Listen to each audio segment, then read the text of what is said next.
just want to talk to you about some other results. I've got 67 minutes in front of me, the Germany-Japan game. It was 2-1 to Japan. Is that still the score? Yes, and this would be Germany's 5th game in a row without a win. Now, I suppose if you're the optimistic kind of Germany fan, you might say it's a little bit like when France were limbering up for the World Cup in 1998. And you look at the tournoi the year before, it wasn't just Paul Scholes and Roberto Carlos banging in that banana shot. It was the France fans calling for the head of Aimé Jacquet. And less than a year later, he was holding the World Cup with Zinedine Zidane and Laurent Blanc. That would seem a little far-fetched for Germany, not just because there's less than a year to go. They look a shambles, particularly at the back. And you've got a good set of players. You've got Hansi Flick, who is a terrific coach who's been there and done it with Bayern Munich, but it's just not clicking. There's a lot of holes in that team. I wouldn't say a lot of it is Hansi Flick's fault, and they could really do with the centre forward as well. So you've got Kai Havertz. Kai Havertz played up front, or he's playing up front from tonight.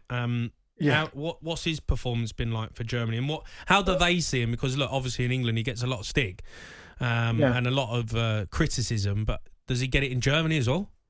To an extent, Jamie. I think the thing is, we often think that a 22, 23-year-old player should be the finished article, because especially when he's cost that much money, especially when he's scored the winning goal in a Champions League final, he's a work in progress. I don't think there's any reason that he couldn't be a good centre forward in the years to come.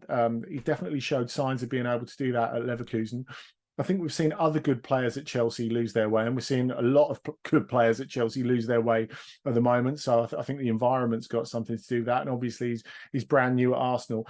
They do need a specialist centre forward, I think. Now, it would be Niklas Füllkrug, who was the joint top scorer in the Bundesliga last season, who's just signed for Borussia Dortmund, but he's carrying an injury. So they brought in Thomas Müller to replace him in the squad. Müller's a great player, but not a like-for-like replacement. And they're very, very thin on the ground for that sort of player.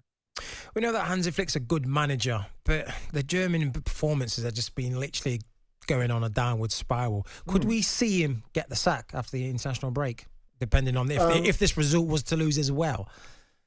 You know what, Jermaine? I don't know who you would replace him with. I think there are a lot of issues with German football at the moment and the German FA. I think a lot of people would look at the sort of players that Germany produce at the moment. Now, obviously, in a way that really helped them at the start of the 21st century. They played some really bright football in the 2006 World Cup under Jurgen Klinsmann, gradually built their way under Jogi Löw to winning the World Cup in 2014.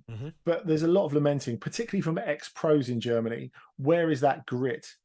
And, you know, some people, we had Bastian Schweinsteiger, didn't we, on breakfast, blaming it all on Pep Guardiola and saying, well, his style of play has changed, Bayern Munich has changed the way that people have thought about German football. It's not about that, because they started producing different players after they didn't produce any players with any sort of technical ability or imagination.